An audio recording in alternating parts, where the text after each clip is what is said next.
सावळ्याची जणू सावली या मालिकेच्या उद्याच्या भागामध्ये आपल्याला असं बघायला मिळतं आहे की अप्पूने आग्रह केलेला आहे की मी सारंगच्या हातूनच गोळ्या खाणार आहे.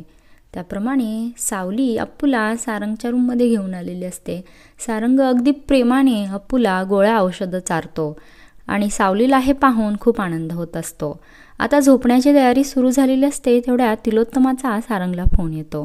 तिलोत्तमा विचारते, तुझी तिथे सोय व्यवस्थित झाली आहे ना रे? सारंग म्हणतो, हो अगदी व्यवस्थित सोय झालेली आहे. गावाकडचं वातावरण आहे आणि एकदम छान आहे. सकाळचा नाश्तासुद्धा खूप छान होता.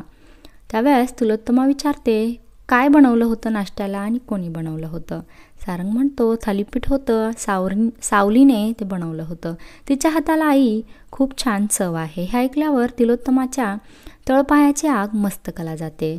तिला वाटतं की सारंग आता सावलीचं कौतुक करत आहे आणि हळूहळू त्यांचा दोघांचा संसारसुद्धा आनंदाने सुरू होईल. तिथेच ऐश्वर्या उभी असते.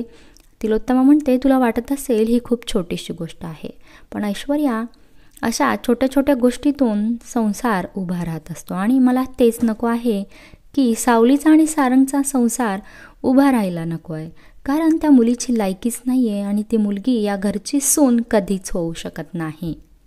त्यासाठी आता आपल्याला लवकरात लवकर सारंगला इकडे बोलवून घेतलं पाहिजे आणि मग तिलोत्तमा ऐश्वर्या मिळून दोघीजणी काहीतरी प्लॅन करतात. असं काहीसं आपल्याला उद्याच्या पाहायला मिळणार आहे.